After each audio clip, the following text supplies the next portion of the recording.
뭔가 상품이 있다고 했을 때 그 상품을 사는 수요량, 필요로 하는 양, 그것이 이 가격이라는 자극이 주어졌을 때 얼마나 요동칠 수 있느냐, 이렇게 이해를 하셔야 됩니다.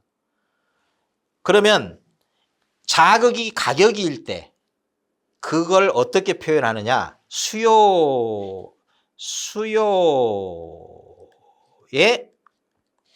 가격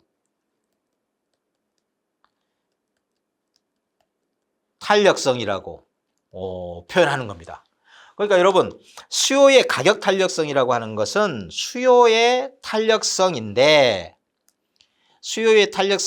그때 자극이 뭘로 주어졌을 때냐, 가격이 자극으로 주어졌을 때 갖는 탄력성이다 해서 수요의 탄력성인데 가격 탄력성이다.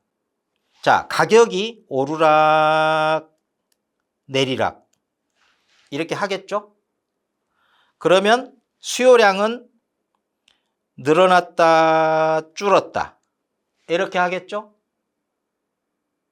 자, 다시 한번요.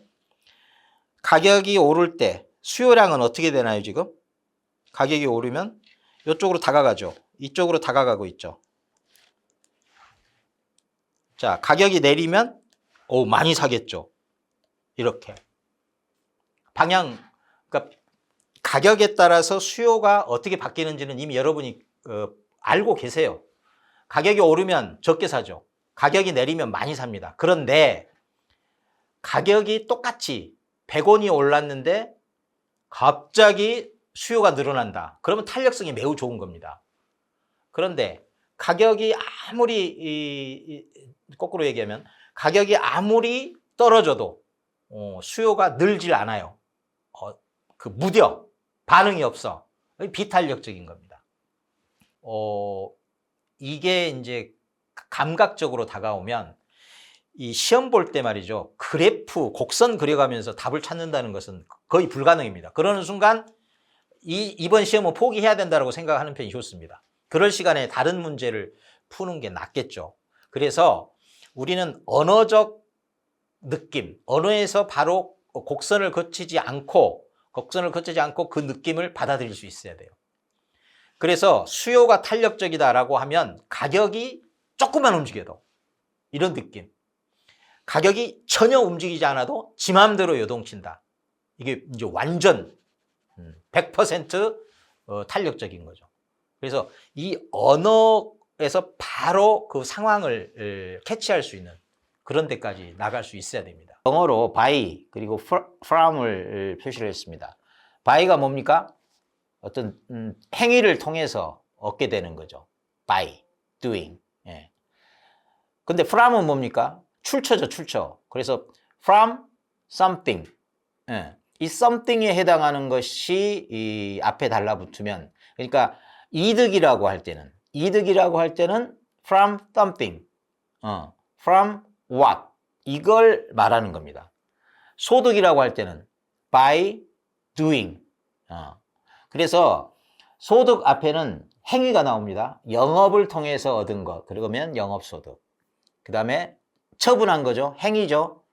처분해서 오는, 들어오는 것, income. 이게 이제 처분 소득, 이렇게 이야기하는데, 그것과는 달리 이득 이럴 때는 어디로부터 왔냐? 행위로부터 말고, 출처가 어디냐? 그러면 이득인데 소득이다 그러면, 소득으로부터 오는 인컴이다. 근데 이제 이 투자의 3단계에서 돈이 흐르죠. 돈이 흘러 다닙니다. 그게 이제 이 현금의 흐름인데, 여기 보십시오. 영업을 이제 시작하면 현금이 흐릅니다. 그 현금의 흐름, 그러니까 요 운영 단계, 영업 단계, 요 단계와 관련해서 현금 흐름 계산표가 있습니다. 요 전체죠, 요 전체. 이 전체를 사실은 뭐 어느 교재에서나 대부분 이런 방법을 취합니다. 총총 순전 후 볼드 처리되어 있죠. 이렇게 애우라고 하는데 이 애울 일 아닙니다. 애운다고 해서 풀릴 문제 별로 없습니다, 사실. 애우는 것 자체가 목적이 돼가지고 애우십시오 그러면 학습자들은 나 애웠어. 그리고 시험 보면 애운 게 아무 소용이 없습니다. 힘이 없어요. 힘을 발휘할 수가 없습니다. 그래서 이 표를 결과적으로 애우게 되더라도 그 전에 이 흐름표를, 이 계산표를 느낌적으로 이해를 하셔야 됩니다. 그런 게 있으면 나가는 게 있어요. 그게 바로 그 영업을 하면서 거기에 수반되는 불가피하게 피할 수 없는 나가는 돈. 그게 뭐예요? 영업 경비. 그래서 operating, 영업하면서 돌리면서 나가는 expensive, 비용. OE라고 합니다. OE, expensive. 그래서 이 영업 경비, 그러니까 이 어쩔 수 없이 나가야 될 비용 나가고 나면 그때 순수해집니다. 나갈 것 깔끔하게 나가고 나면 정말 내 것이라고 할 만한 거. 그래서 그거를 순영업소득이라고 합니다. 순. 넷이라고 뭐 경제학이나 그 회계 쪽에서 넷. 그 나갈 거 나가고 그 순수히 남는 소득. 순자 들어가면 그러니까 여러분은 유효 또는 가능 또는 순 이러면 느낌이 오셔야 돼. 순 그러면 뭐 때문에 순수해졌겠습니까? 무엇 때문에 순수해졌냐? 나갈 게 나갔다. 경비 나갔다. 이 느낌으로 다가와야지 이거를 문자적으로 외우고 있으면 아무 쓸모가 없어요. 순 그러면 뭐라고요? 나갈 게 나갔다. 깔끔하다. 사실 그래프로 보면 항상 가격이라고 그랬죠. 양이라고 했죠. 그렇게 그리자고 약속이 돼 있잖아요. 그래서 가격에 대한 탄력성 따질 때는 가격이 조금 오르락 내리락 할 때 그때 좌우로 양이 얼마나 요동을 치느냐. 요게 탄력성을 나타내죠. 그래서 이렇게 있을 때는 절대 좌우로 움직인다는 게 아니라 상하로만 움직인다니까 가격이 아무리 움직여도 가격만 움직일 뿐 요게 좌우로 안 움직인다는 뜻이니까 요게 지금 비탄력을 나타냅니다. 그 다음에 가격이 조금만 움직여도 또는 움직이지 않았는데도 양이 막 좌우로 움직여. 완전히 탄력적인 거죠. 가격 불문하고 나는 움직여. 아무 때나 수요량이 늘었다 줄었다 공급량이 늘었다 줄었다 이게 완전 탄력적이라는 거죠. 그래서 허리로 쳐도 확 이렇게 90도로 굽어 있는 게 완전 탄력적인 거고 빳빳하게 서 있다 이런 비탄력적인 겁니다. 그런데 여러분 그래프를 그려가면서 설명을 듣기도 하고 그 그래프를 이제 접어두고 공식화해서 암기도 하고 그랬겠지만 그거 다 머리에서 깔끔하게 클리어하십시오. 여러분 계산기로 6, 7, 8, 9, 0, 1, 2 12자리를 치고 계산도 또 하고 복잡한 여기에 또 100을 곱해도 보고 뭐 이런저런 또 이것을 메모리에 저장도 하고 다시 불러오기도 하고 이런 복잡한 일을 다 한 다음에 all clear 그 뭡니까? AC죠. AC all clear 깔끔하게 지우는 거 계산기에서 all clear 하듯이 여러분 머릿속에서 그동안 풀어오던 방식은 all clear 하시라는 겁니다. 그리고 저를 따라오시면 좋겠다. 균형 가격 또는 균형량. 요 흐름은 이미 알고 계실 거 아닙니까? 그런데 이 둘, 수요와 공급이 만나야 둘의 작용 또는 힘, 또는 그 힘 중에 가장 대표적인 게 탄력성인 겁니다. 힘 중에 가장 대표적인 탄력성을 가지고 이 둘이 어떻게 만났을 때 이 탄력성에 따라서 어떻게 서로 간의 관계를 맺는지, 영향을 주고받는지, 이걸 지금 묻는 거예요. 그런데 이거를 여러분이 판단을 할 때 가장 기본적인 거, 수요와 공급의 이 둘의 만남은요, 물과 불의 만남이라고 해야 되나? 또, 가격과 갖는 관계도 반대잖아요. 그러니까 가격이 오르면 수요는 떨어지잖아요. 공급량은 어떻게 돼요? 늘어나잖아요. 그러니까 수요와 공급 사이에 여러분 상식으로 생각해 보세요. 그 찾는 사람이 많아. 수요가 많으면 가격은 어떻게 돼요? 오르잖아요. 근데 공급이 많아져 버리면 넘치니까 희소성이 사라지는 거 아니에요. 그래서 적은 돈으로도 살 수 있어서 가격이 떨어지게 되죠. 요건 이미 여러분이 몸으로 느끼고 체험하고 있는 거 아닙니까?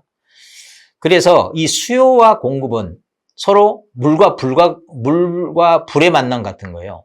해당 부동산 가격 변화에 의한 공급량의 변화, 이 공급량의 변화는 다른 조건 불변일 때 동일한 공급선, 요건 기본적인 거예요. 기본 이론. 그 공급선상에서 가격 때문에, 이 가격 때문에 공급량이 변한다. 공급 곡선 상에서, 요 위에서. 요게 이제 공급량의 변화죠. 공급의 변화하고 공급량의 변화, 수요의 변화하고 수요량의 변화가 다르다는 거 여러분 알고 계시죠? 가격 때문에 바뀌는 건 량의 변화예요. 량. 그냥 그래서 수요 곡선이든 공급 곡선이든 그 위에서 량에 따라서 점의 위치가 바뀌는, 선 위에서 점의 위치로 바뀌는 거예요. 점들의 위치 변화로 바뀌는 거죠.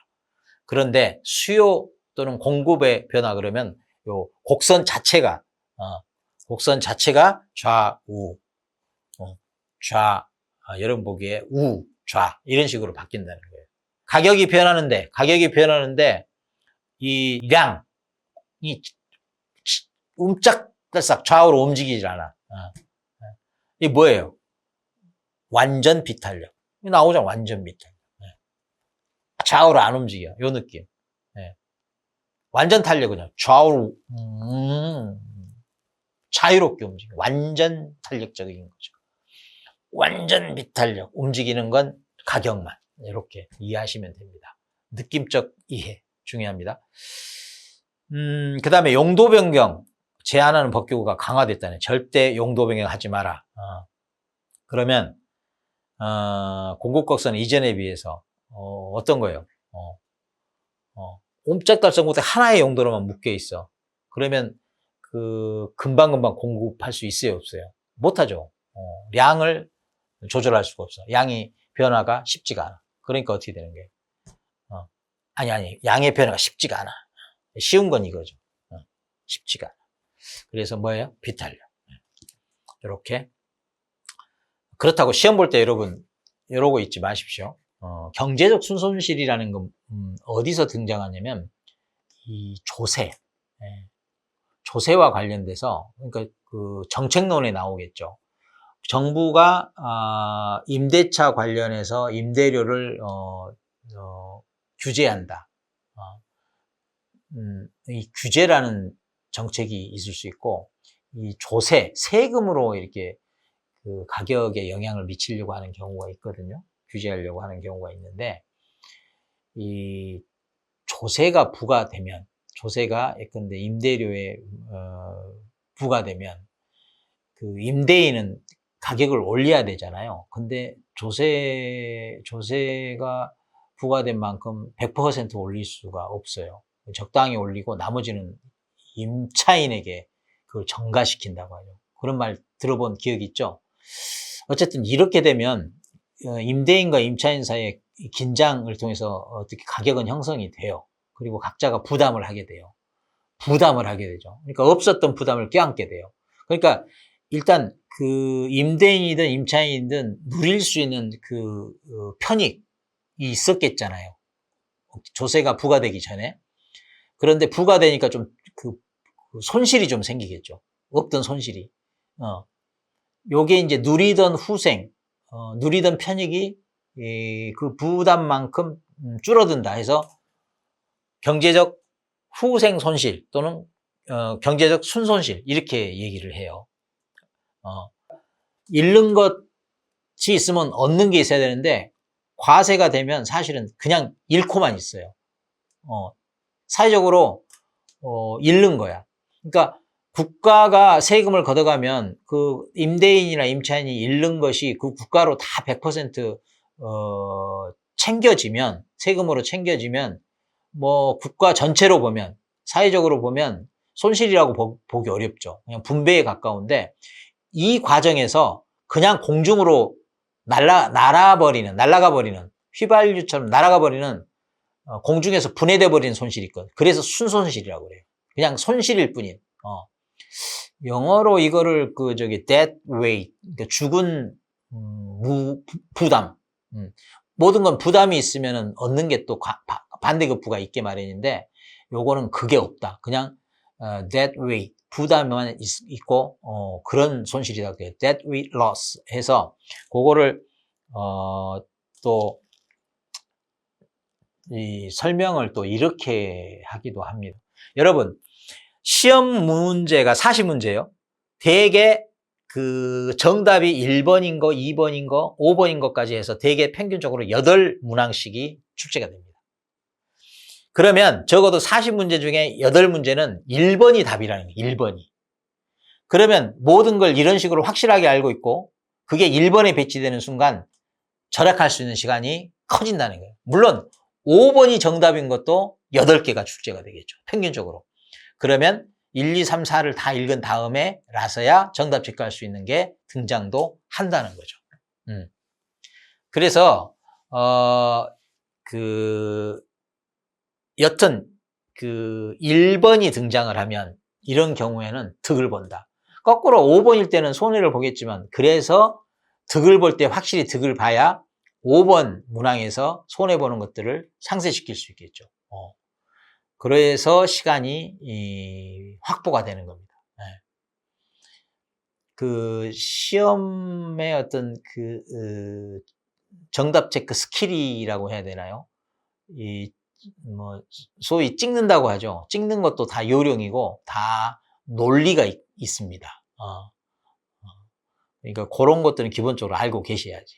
예. 그래서 확실히 알고 찍는 문항수가 많아지면 많아질수록 모르고 찍어도 맞힐 수 있는 문항이 덩달아서 많아지는 거죠. 이걸 암기 코드로 오히려 문제보다 암기 코드가 더 현란하고 복잡해요. 제발 그런 방법 활용하지 마세요. 되지도 않는 일종의 속고 속이는 방법이니까. 그 다음에요. 그리고 그 코드가 활용된다면, 만약 활용될 수 있다면 그 바보 된 거예요, 바보. 맨날 수요 공부하면 그 코드만 외우고 있을 텐데. 그 바보지 뭐예요.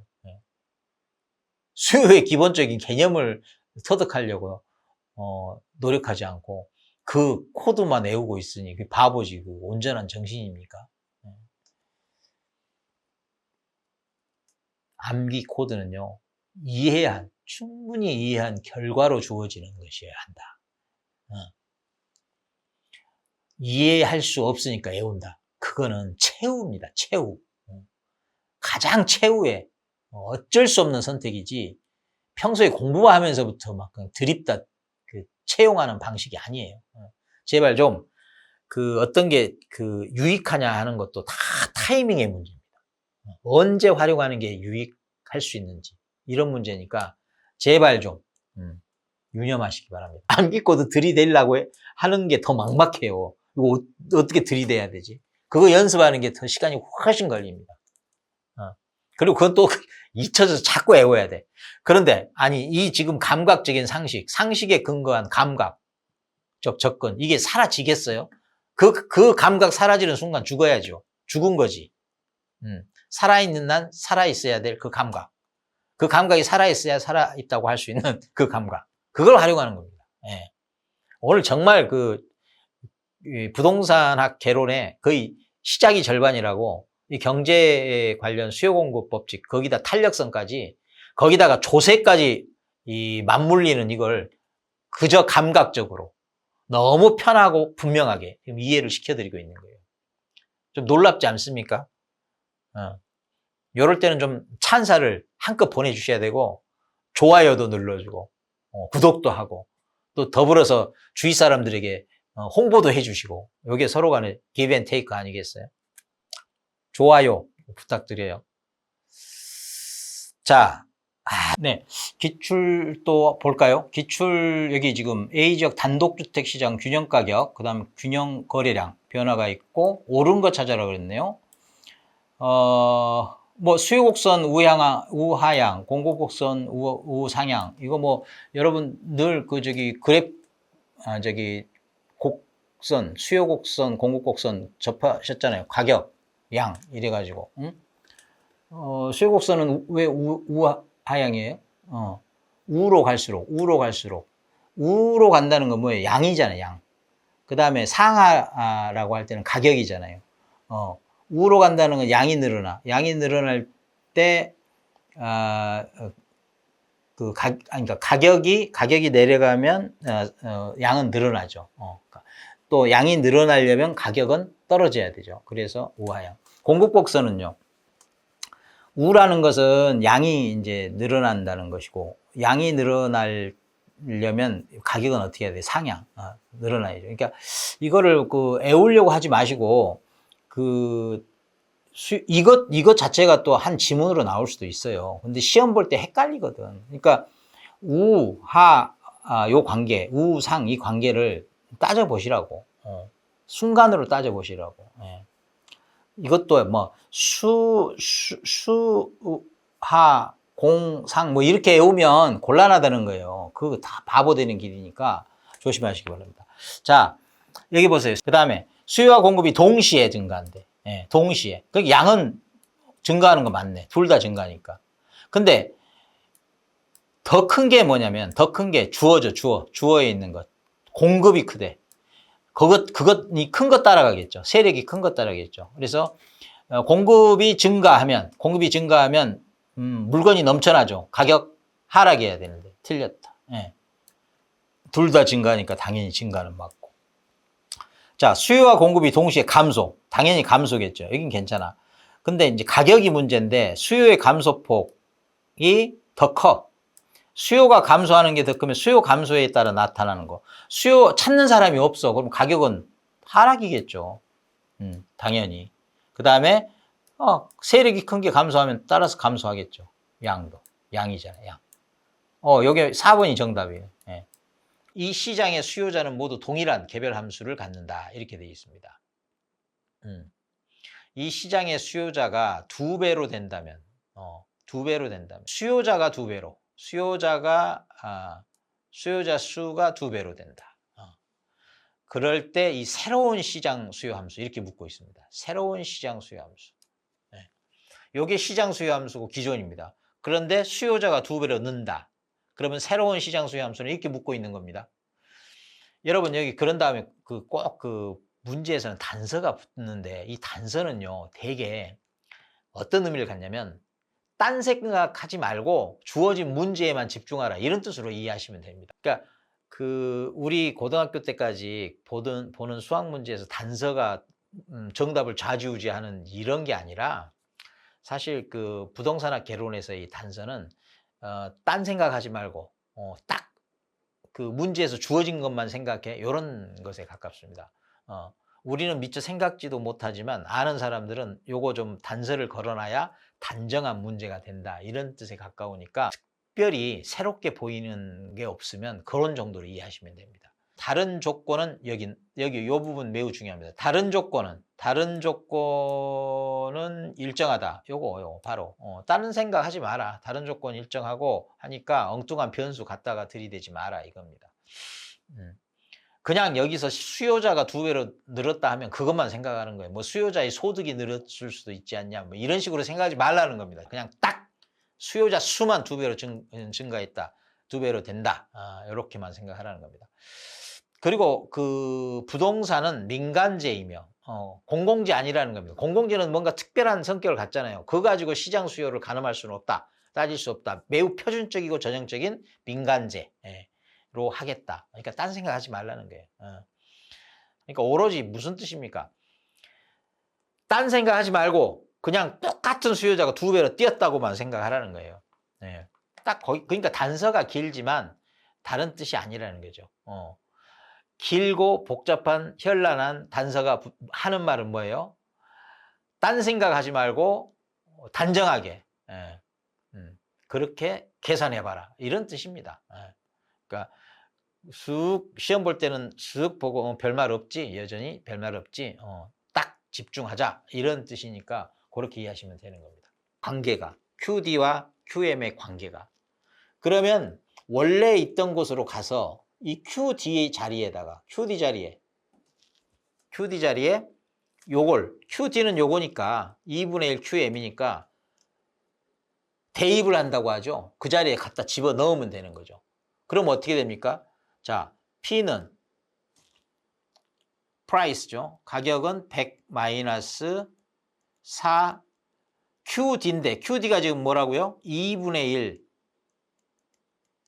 QM 이렇게 된다는 거 아닙니까? 네. 그러면 어떻게 돼? 그러면 요 식을 이제 계산을 하면 다시 P = 100 그대로죠? 여기 4 곱하기 2분의 1은 2잖아요. 2QM 이렇게. 금세 나와버렸네요. 답은 몇 번? 이 수요자 수가 2배로 뛰었다고 그랬잖아요. 그럼 방금 전에 식을 어떻게 세웠냐면 요 원래 QD에 2배로 뛴 게 그게 QM이라고 한 거잖아요. QM. 딱 요거 쓰지 않아도 머릿속에 그리잖아요. 머릿속에 그리면 EQD가 QM이야. EQD가. 그러면 여기 한번 보세요. 여기에 EQD가 들어 있습니다. 어떻게 들어 있어요? 2 곱하기 2QD. 요게 4QD 아닙니까? 그런데 요 부분 EQD가 뭘로 바뀐다고? QM으로 바뀐다는 거 아닙니까? 그러니까 바로 요거는 EQM. 앞에 이 2는 살아 있으니까 P equal 100 - EQM. 그 2번 딱 나오네. 이게 지금 암산으로도 사실은 익숙해지면 될 수가 있어요. 주어진 식에 EQM, 3배면 3QM 이런 것들이 들어있는지 그거를 바로 QM으로 바꿔버리면 구하는 새로운 시장 수요 함수가 된다. 이렇게 이해를 하시면 돼요. 여러분 편에서 보면 이렇게 세로가 가격을 나타내죠. 수요 공급 함수에서. 그 다음에 요렇게 가는 게 뭘 나타냅니까? 양이죠, 양. 항상 가격, 양 이렇게. 그러니까 시장 수요 함수는 개별 함수의 그 양의 합이라고 그랬죠. 양을 합한다고 그랬죠. 그러니까 양은 이렇게 좌우, 그래프상의 좌우죠. 왔다 갔다 하는 거죠. 좌우로. 그러면 양이 늘어난다는 건 뭐예요? 우로 이렇게 좌우 중에서 이렇게 양이 늘어난다는 거 아닙니까? 여러분이 보기에 오른쪽으로 간다는 거죠. 그래서 여러분 시험 볼 때 그런 지문이 옳으냐 그르냐 판단해야 될 문제가 있어요. 그러니까 시장 수요 함수는 개별 수요 함수를 수직으로 또는 수평으로 좌로 상으로 합해 간다. 그럼 어떻게 해요? 오른쪽으로. 오른쪽으로. 왜? 양을 합해 가는 거니까. 수량. 그래서 그런 것도 다른 문제가 아니다. 한 문제다. 그러니까 하나를 종합적으로 응축해서 이해하면 이 문제도 풀 수 있고 저 문제도 풀 수 있다. 이렇게 되는 거예요. 사실 이 정도 알고 정상적인 이성으로 상식에 근거해서 풀 수 있는 문제가 거의 다입니다. 거의 다가 아니라 다입니다. 그러니까 요거 이해하셔야 되고, 여러분 그 기출 계산 문제를 시험에서 실질적으로 득점하는 방식으로 공부를 하려면 일단 이렇게 풀잖아요. 그러면 눈을 감고 그 문제에서 뭐가 주어지고 그래서 뭘 구하라고 하는지, 그리고 거기서 요구되는 키 컨셉이 뭔지 요걸 아셔야 그것이 이론으로 나와도 풀고 계산 문제로 나와도 또 풀고 이럴 수 있는 겁니다. 그리고 시작을 기억하시오. 시작. 그건 기억이 아니라 이제 이해한 끝에 기억되는 건데, 이런 문제는 개별 수요 곡선하고 시장 수요 곡선 이 함수 이런 것들은 이 시장 수요 함수의 량, 그리고 개별 수요 함수의 량, 요 둘 사이에 어떤 관계가 있는지, 2배인지 10배인지 100배인지 요것만 따져서 원래 QD였죠. 여기서는. 그리고 새로운 QM으로 이렇게 전환시키는 겁니다. 바꾸는 겁니다. 그렇게 이해하시고 접근하면 문제는 풀리게 돼 있다. 오늘 일단 요거부터 한번 보시겠습니다. 학계론에서 이제 경제론 쪽으로 넘어가면 수요 공급이 굉장히 중요한 핵심 테마가 됩니다. 그리고 그것으로부터 모든 것이 파생되어서 이론적인 설명이 주어지고 또 심지어 계산 문제까지 나와가죠. 이 수요 공급 그리고 그것의 곡선 얘기가 나오는데, 일단 여러분 그 기초가 안 돼 있으면 무슨 말을 해도 따라갈 듯 결국은 낙오되거든요. 등산길에 따라가다가 결국은 포기하고 내려오는 그 비슷한 거겠죠. 일단 요런 그 그래프 많이 보셨을 거예요. 보시면 이 가격이 수직으로 표시가 돼 있고, 좌우로는 수평으로는 수량, 여기에 이제 수요량 또는 공급량이 되겠죠. 그리고 방금 말씀드린 대로 수직으로는 가격입니다. 그러니까 가격에 따라서 수요량 또는 공급량이 어떻게 변하느냐, 그게 이제 수요 공급 곡선인 거죠. 근데 여러분 사실 이 곡선이라고 하지만 이 곡선 안에 직선이 포함된다는 거 알고 계시죠? 예. 직선도 하나의 곡선이다. 다만 특별한 곡선이다. 이렇게 이해하시면 좋아요. 여러분 중심으로 오른손으로 그리자면 이렇게 그리겠죠. 그래서 오른손으로 그릴 때 그 곡선, 그게 이제 수요 곡선. 그렇죠. 수요 공급이라고 이렇게 몸으로 오른손 수요, 왼손 공급, 이렇게 하면 수요 공급 이렇게 그릴 수 있겠죠. 그러니까 거의 그 생각은 하되, 미리 생각을 하고 이해는 하되, 거의 이제 그 다음부터는 그 손 놀리듯이 수요 공급 이렇게 하면은 그 글을 읽어낼 때 매우 그 신속하게 나아갈 수가 있습니다. 전진할 수가 있습니다. 그래서 시험 보는데 그 지문 읽고 있는데 수요는 우상이 좌상 이렇게 따지다 보면은 하세월이니까, 그런 상황에서는 수요 공급 그래 놓고 필요하면 생각하면 되겠죠. 이제 이런 식입니다. 자, 그래서 이제 여기에서 이런 기반을 가지고 우리가 이제 그 다뤄야 될 시험에, 지금 보니까요, 왜 제가 급한 마음이 생기냐면 시험에 매년 한 문제, 계산 문제가 꾸준히 지금 거의 적어도 35회까지 5년 동안, 막 그 이상은 제가 이제 체크를 못 해봤는데, 이 정도면 거의 매년 나온다고 해야 되지 않겠습니까?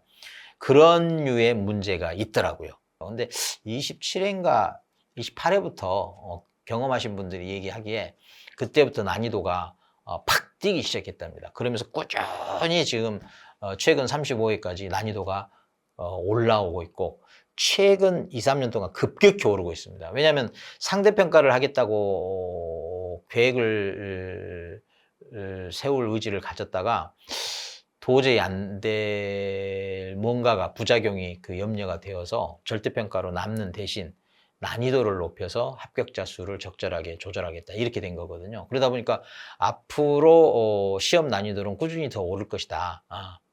그러니까 이런 식이죠. 요번까지 해서 이런 문제 풀 수 있어? 라고 물어봤다면 이제 그게 기출문제가 되니까 이 문제는 이미 알고 있지, 조금 더 높여볼게, 이런 경우가 되는 거죠. 그러니까 난이도를 좀 만들려고 하면 그렇게 가는 거고, 난이도를 요 문항에 대해서는 좀 떨어뜨려서 전체적인 난이도 조절을 하겠다라고 하면은 그 패턴에서 좀 난이도 낮은 과거의 패턴으로 돌아가서 출제가 되겠죠. 그러니까 우리 같은 수험생, 우리 수험생 입장에서는 어떻게 돼야 돼요? 그 패턴들, 난이도별로 요 한 묶음을, 패키지를 다 익혀둘 필요가 있고, 그 시간을 좀 줄이고 싶다 하면 여러분 가장 최근 문제를 푸시면 됩니다. 가장 최근 문제는 과거의 것들을 알아야 풀리는 그런 문제들이 대부분이기 때문에 또는 물론 난이도가 좀 아직 그 최고치로 올라오지 않은 것은 별개로 하고 가장 최고로 끌어올렸다라고 했을 때는 과거에 그 모든 그 문항들에서 알아야 될 포인트들을 다 끌어안고 있다. 이렇게 이해하시면 됩니다. 그래서 가장 최근 문제를 풀 수 있다 그러면 과거의 문제도 풀 수 있다. 이렇게 이해하셔도 되겠습니다. 수요 함수가 있고 그다음에 공급 함수가 있고 그래서 균형 가격이 어떻게 되냐 그러면 요게 지금 두 곡선이 만난다. 말하자면 두 방정식을 요 함수를 만족시키는 가격 그리고 량, 요 쌍이 뭐냐 이렇게 물어보는 거니까 이거를 이제 방정식 풀듯이 풀면 되는 거예요. 그래서 사실 이 문제 같은 경우는 요거의 기본이니까 한번 이렇게 뭐 시험 볼 때는 여러분 그 시험지 위에서 모든 걸 해내야 되잖아요. 계산기는 한 손에 들고 그렇게 풀어야 되실 텐데 요거 좀 계산기 여러분에게는 좀 익숙한 계산기죠. 지금 계산기가 필요할지 필요 없을지 뭐 그때그때 이제 좀 다르겠지만 조금이라도 계산할 일이 생긴다 그러면 암산이 바로바로 그 즉각적으로 안 되면 계산기는 바로바로 이용을 하시는 게 좋습니다. 지금 수요 함수하고 지금 공급 함수가 주어졌어요. 주어졌는데 어떻게 주어졌느냐? 요렇게 주어졌잖아요. 요게 지금 P는 보는 프라이스 해가지고 P는 900 마이너스 QD 이렇게 돼 있어요. 나중에 이제 요 QD하고 QS는 나중에 이제 균형을 이루면 어차피 같은 값이 되니까. 그 다음에 공급함수는 가격이 먼저 나왔네요. 항상 가격은 X축, Y축으로 오면 Y축에 해당이 됐었죠. 그 다음에 100 그리고 플러스 Q. 서플라이 공급이니까 S죠. 그러니까 여러분 S 서플라이 그다음에 D 디맨드인 건 알고 계실 거예요. 몰랐다 하더라도 여튼 수요 함수에서의 Q는 수요량인 거고 공급 함수에서의 Q는 공급량이니까 뭐 그렇게 이해하시면 되겠습니다. 균형 가격을 구하라고 했죠. 균형을 이룬다는 건 뭐예요? 만났다. 한 점에서 만났다. 그래서 보통 이 방정식을 어떻게 풉니까? 사실은 요 Q. 자, 요 수요량과 공급량이 결국은 균형점에서는 어떻게 돼요? 그냥 같은 값이 돼요. 같은 값이. 네. 그러면 요 둘을 푸는 거죠. 요 둘을. 요 둘을 만족시키는 P와 Q의 쌍을 구하는 거죠. 그러면 사실 P가 있으니까 요거를 요렇게 해서 P 자리에다 넣어가지고 Q를 구해내면 되죠. 네. 그런데 여러분 그 방정식에는 그렇게 대입법도 있지만 요런 방법도 있어요. 자, 요게 지금 그 좀 좋은 방법인데 왜 좋냐 하면 나중에 최고 난이도에서 쓰면 매우 유용한 방법입니다. 그러니까 차라리 여기에 이 대입법이라는 것은 식을 많이 써야 되기 때문에 그 시간적인 소요와 공간적인 소요가 커서 굉장히 수험생이 불리합니다. 자, 이런 방법, 그러니까 이렇게 그 없앨 수 있는 방식으로 식에서 식을 빼버리거나 더해버리는 겁니다. 중요한 방법이에요. 자, 위에 있는 식에서 요게 지금 그 위에 있는 게 요 위에 있는 거, 요 위에 있는 게 수요 곡선이라고 그랬죠. 요 아래에 있는 게 공급 곡선이랬어요.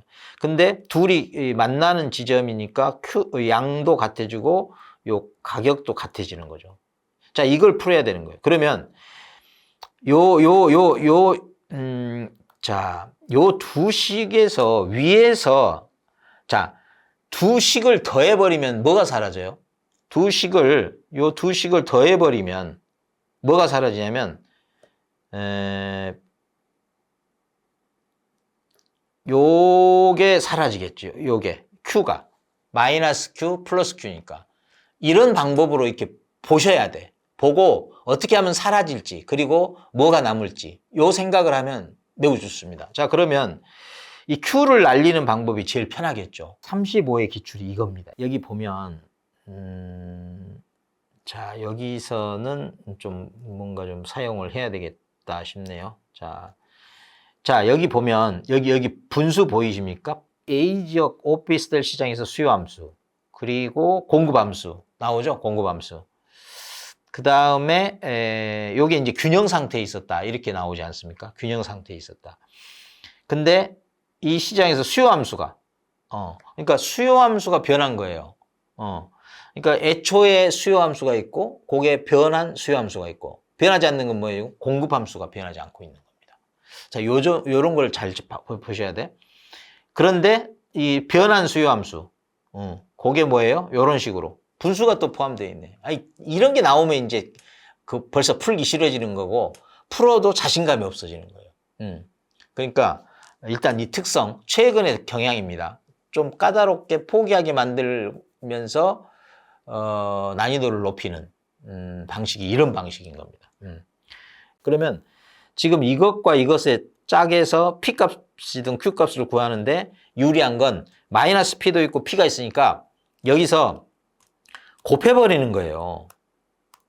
아니, 더해버리는 두 식을 더하면 자, Q는 어떻게 돼요? Q하고 4Q 더하니까 5Q가 되죠. 자, 5Q. 그 다음에 900하고 400 더하니까 어떻게 돼요? 1300. 그러고 P-P는 없어지고. 그러면 Q값이 나오겠죠. 자, 요럴 때 계산기가 필요하겠죠. 요럴 때. 이거 암산하려고 그러면 시간이 얼마나 걸리겠어요? 요때 딱 1300 나누기 5 하면 되지 않겠어요? 계산기는 요럴 때 쓰는 겁니다. 계속 수학이라고 하는 거하고는 담을 쌓았기 때문에 하다못해 사칙연산 또는 구구단 또는 나눗셈 이것조차도 헷갈린단 말이에요. 지금은 여러분의 머리를 믿을 때가 아니고 이제 손가락을 믿을 때입니다. 그리고 그 손가락과 계산기의 만남 여기서 정답이 나오는 겁니다. 네. 이런 것들도 필요 없으면 그냥 넘기시면 돼. 근데 어떤 분들은 그 공부할 때 그 코칭을 섞는 거 되게 좋아들 하시더라고. 수업 진도도 진도지만 이렇게 어떻게 해나갈지 이 방법에 대해서 상세한 설명을 희망하고 원하는 분들도 꽤 있어요. 근데 제가 보기에는 그분들 정상이에요. 바람직해요. 그러면 자, 요번에는 어떻게 해야 돼요?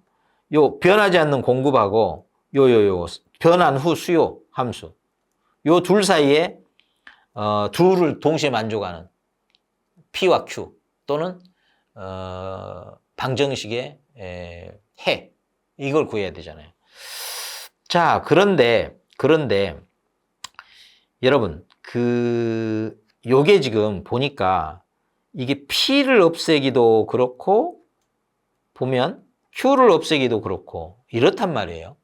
그런데 딱 좋은 게 뭐냐면 지금 마이너스 3P가 있잖아요. 그러면 저쪽에서 3P를 만들어 버리면 또 수월해져. 이게 가장 최선이에요. 이거를 이렇게 바꿔보는 거예요. 자, 다시 자, 여기다가 요 식에다가 3을 곱해. 자, 곱하면 어떻게 돼요?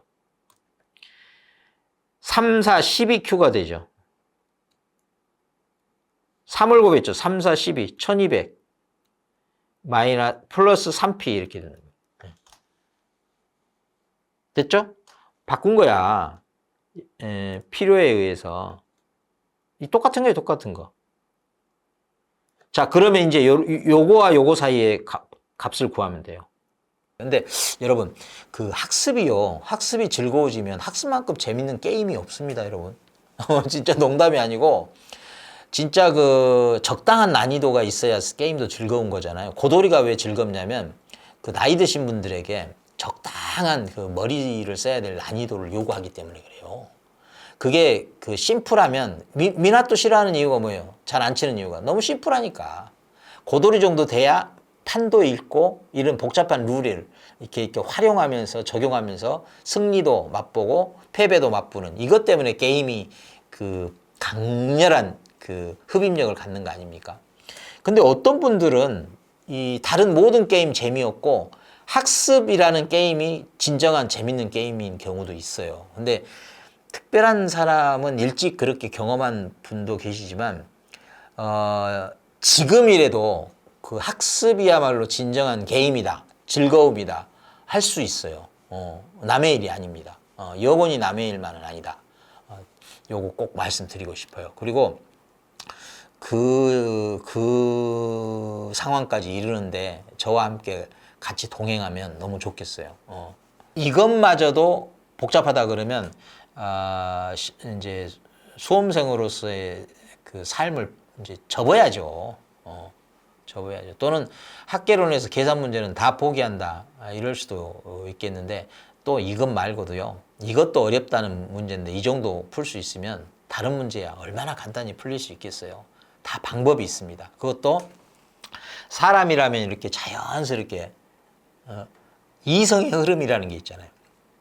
이성의 흐름을 따라가는 방식, 그러니까 사고의 순서와 사고의 흐름을 따라가는 방식으로 문항을 접근하다 보면 잊혀지지도 않고 빨리 풀리고 또 오류도 잘 안 나고 이런 겁니다. 그러니까 수학을 잘하는 사람들의 특징은 그냥 문항을 이렇게 읽어내요.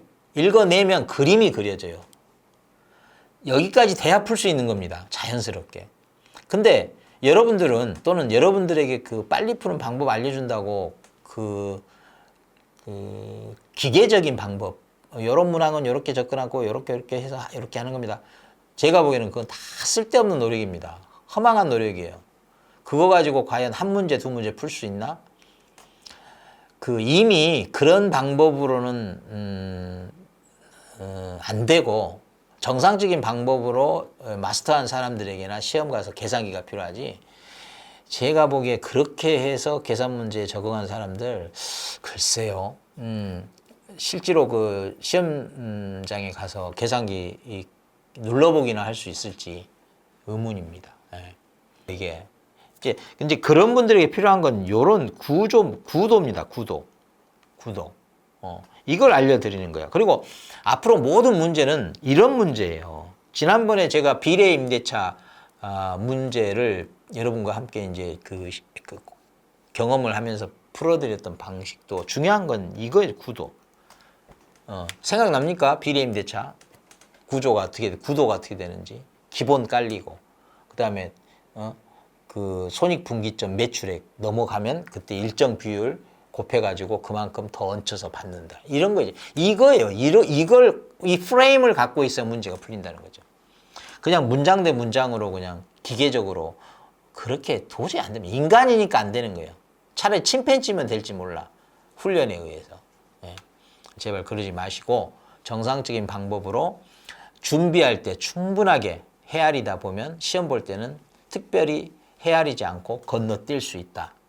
그렇게 돼야지 처음부터 헤아림도 없고 따짐도 없고 그런 거 다 생략해버리고 성큼성큼 걸어가는 방식?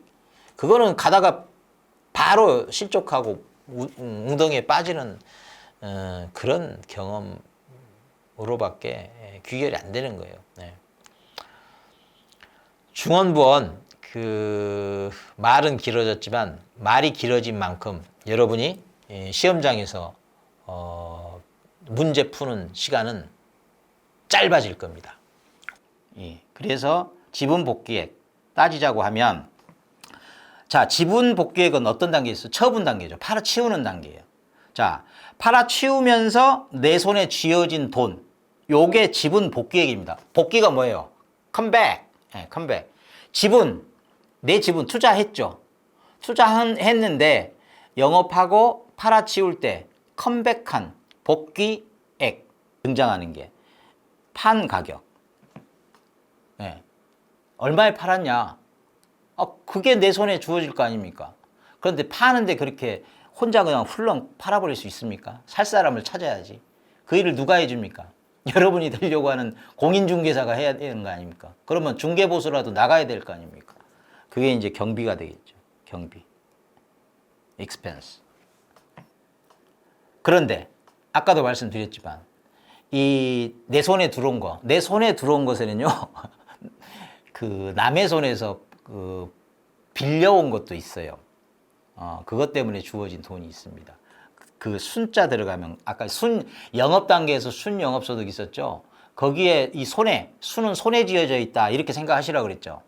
손에 지어진 것에는 일단은 내 것 때문에 지게 된 것도 있고 남의 것 때문에 지게 된 것도 있다. 이 느낌 꼭 기억을 하셔야 돼요. 그럼 여기서도 그대로죠. 반복.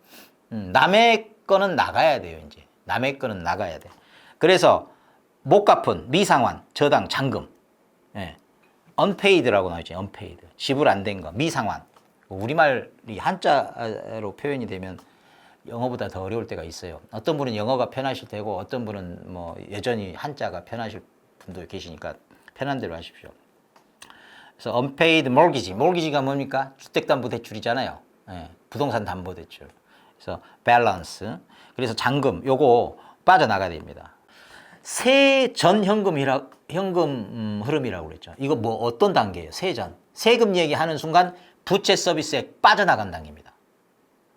네. 세전 현금 흐름. 이 세전 현금 흐름 방금 말씀드렸습니다. 세전 현금 흐름 딱 나오는 순간 부채 서비스액 빼내기 전 이렇게 되는 겁니다. 빼낸 후. 그러니 원금 나갔고 이자 나갔죠. 근데 그 두 개 중에 세금을 과세해야 될 거, 부과해야 될 건 뭡니까? 이자는 그냥 나가는 대로 나가고, 거기다 세금 붙일 수는 없으니까. 원금에는 붙일 수 있다는 겁니다, 세금을. 그래서 부채 서비스액으로 나간 원금은 다시 되돌려 놔야 돼. 세금 과세하려면. 그래서 여기 원금 상환분이 나오는 겁니다. 그러니까, 자, 보세요. 이 대체 충당금이라는 숨겨진 건 일단 드러내고, 세금 부과할 때는 야, 숨어 있지 마. 빨리 나와. 기어 나와. 나 세금 물리려니까 숨어 있지 말고 나와. 해서 대체 충당금 끌어내고요. 지대가 뭡니까? 땅을 빌려 쓰면 그 땅에 빌려 쓴 그 토지 서비스라고 할 수 있겠죠. 그것에 대한 대가를 지불해야 되지 않겠습니까? 그게 지대입니다. 이 지대는 또 지가하고 다르죠. 뭐 땅을 아예 그냥 취득한다. 요때는 토지 지가라고 하죠. 지가. 그와는 달리 지대, 그러니까 땅 빌렸으면 지불해야 될 일종의 임대료이죠. 여기 지대인데 여러분 아시다시피 여러분은 제 말씀 듣는 여러분은 제가 생각하기에 그냥 처음 공부하는 분들 아닙니다. 적어도 최소 한번 실패해 본 분들. 그래서 뭔가 새로운 방법이 필요한 분들이에요. 그래서 드리는 말씀인데 요 지대도 여러분 많이 접해봤고 또 뭐 지대에도 여러 가지 설들이 있지 않았습니까? 차액지대설이니 뭐니 경쟁 입찰설이니 뭐 등등 많이 들어보셨을 거예요. 근데 그 중에서도 뭐 들으면 알겠지만 이 경제지대라는 개념이 그 알 듯 모를 듯 이런 개념입니다. 그래서 물론 경제지대라고 말하기 전에 지대하면은 떠오르는 것도 별로 없죠. 지가와 지대가 왜 다른지도 사실 잘 모르지 않았습니까? 또 알려고 하지도 안 했을 것 같아요. 그런데 오늘 지가와 다른 지대 개념, 그 지대 개념 중에서도 특히 이제 경제지대라고 하는 것이 과연 뭔가 요거를 아주 치밀하게는 아니더라도 그런 게 경제지대구나 정도는 좀 느낄 수 있게 해드리고 싶고 그래야만이 시험 문제 한 문제 정도는 적어도 맞출 수는 있다. 손흥민 같은 선수가 있는데 그 누군가 돈을 줄 만큼 뭐 달란대로 줄 테니까 손흥민 같은 사람 한 명만 더 어떻게 팀에 보내줬으면 좋겠다. 그러면 이 손흥민이 둘, 셋 나타날 수 있습니까? 아무리 가격을 올려도 더 이상 공급은 안 되는 겁니다. 일종의 노동력인데 사람, 능력이 있는 이 특별한 사람은 공급이 거의 제한돼 있죠. 고정돼 있죠. 그런데 항상 원하는 사람은 많게 돼 있습니다. 그래서 가격은 천정부지로 뛸 수가 있는 거죠. 바로 이렇게 해서 발생하는 가격, 대가, 요게 이제 경제지대다. 왜? 수요와 공급 이 사이의 관계에서 이루어지는 가격이고 대가이기 때문에. 이해가 좀 되십니까? 평범한 사람들이 있어요. 평범한 사람들이 있는데 이 평범한 사람들은 적당한 가격만 형성이 되면은 뭐 언제라도 달려옵니다.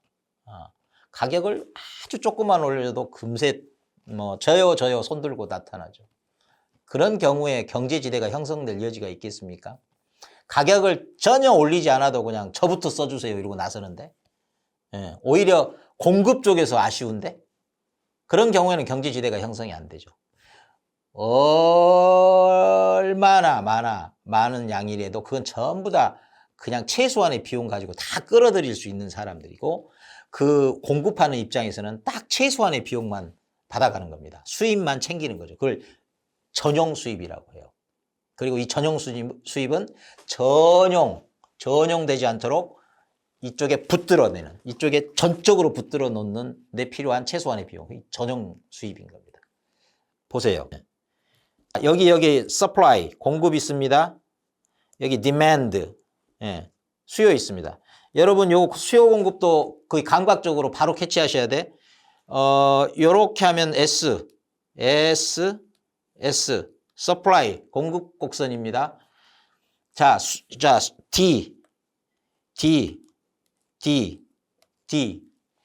demand, 수요 곡선입니다.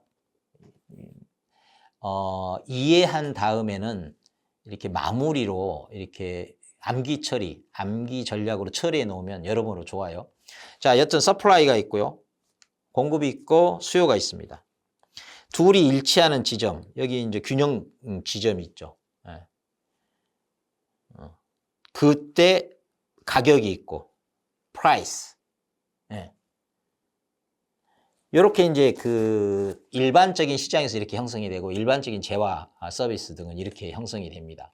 요 부분, 넘치는 부분들, 각 지점에서 이 공급 곡선을 넘어서는 초과적 이 가격에 해당하는 거, 요게 경제지대라는 겁니다.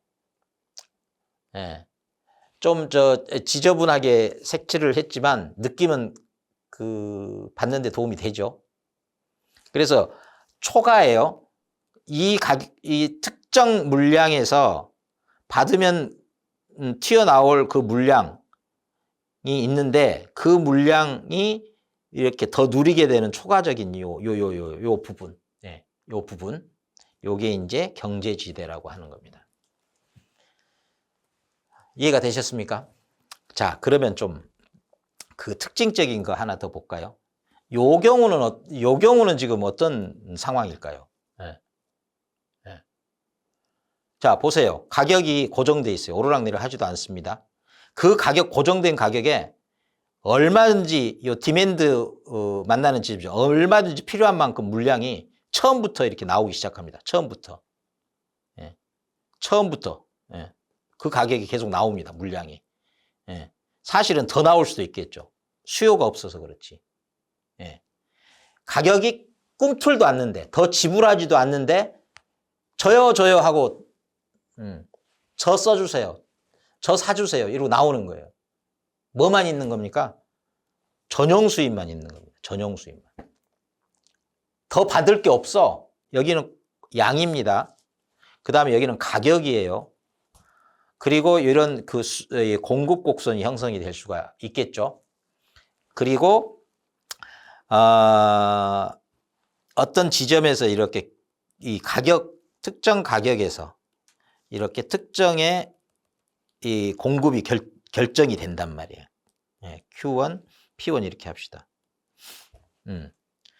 딱 이 최종적으로 결정된 이 지점 이전에 형성된 물량과 가격이라는 게 이 짝이 있겠죠. 예, 이런 경우에는 다 이렇게 초과 잉여 수입이 있다. 공급자 입장에서. 요 부분들을 다 이렇게 면적처럼 표시하면 이게 경제지대다. 줄 만큼만 주고도 달려 나올 물량들이 있다. 그게 뭐예요? 요 밑에 있는 부분, 전용 수입. 자, 펜 색을 바꿔볼게요. 요 부분이 늘어나면, 확장이 되면, 예, 요렇게 가겠죠. 이렇게 곡선이 이렇게 회전이 돼야 요 부분이 늘어나겠죠. 그렇게 되면 요렇게 설 거고, 이 경우에는 경제지대만 존재한다. 거꾸로 요게 이렇게 누우면 이쪽으로 이렇게 해서 이게 이렇게 완전히 수평을 이루면 탄력적이라고 했어요. 이거 허리가 탄력적인가 90도로 눕겠죠. 이 경우에는 가격이 꿈틀거리지 않아도 얼마든지 물량이 요동을 치고 들락날락한다. 입지 개수를 구하는 공식을 소개를 합니다. 이 간단하게 표현하면 이렇게 이제 얘기할 수 있는 거죠. A 지역에 이제 결과적으로는 산업 구성비입니다. 산업 구성비. 특정의 X 산업 구성비. 그리고 A 지역에서의 산업 구성비를 말하는데 비교를 어디와 비교를 해요? 전국에서 그 특정 산업 구성비와 비교하는 겁니다. 그거를 풀어서 이렇게 말을 할 수가 있는 거죠. 제가 여러분에게 단 한 문제 또는 두 문제 확실한 득점거리를 좀 드리는 게 좋겠다 하는 생각이 들었고, 그 중에서 아이러니하게도 이 부동산학개론의 계산 문제는요, 그런 그 꼭 필요한 최소의 득점을 위해서 오히려 유리합니다. 왜 그러느냐? 계산 문제가 다 어려운 게 아니고 그 중에는 정말 쉽게, 그것도 계산기를 활용하면 일반 지문 문제를 푸는 것보다 더 짧게, 그러면서 정확한 정답을 고를 수 있는 그런 종류의 문제들이 있어요. 다만 문제가 겉모습이 현란해도 그 현란함에 휘둘리지 않는 단정한 정리, 머리의 단정함과 마음의 단정함만 있으면 계산기는 여러분의 편이고 시간도 여러분의 편이다. 그래서 단 한 문제든 두 문제든 더 건질 수 있으면 그 한 문제와 두 문제가 여러분의 운명을 바꿀 수도 있다. 이 말씀을 드립니다. 이렇게 저렇게 저와 함께 여기까지 온 방법, 걸어 불필요한 것들 제거하고 마지막 들고 갈 이 전투 무기를 가지고 싸움에 임하면, 시험에 임하면 충분히 승리할 수 있다. 이겁니다. 자, 여러분, 득전.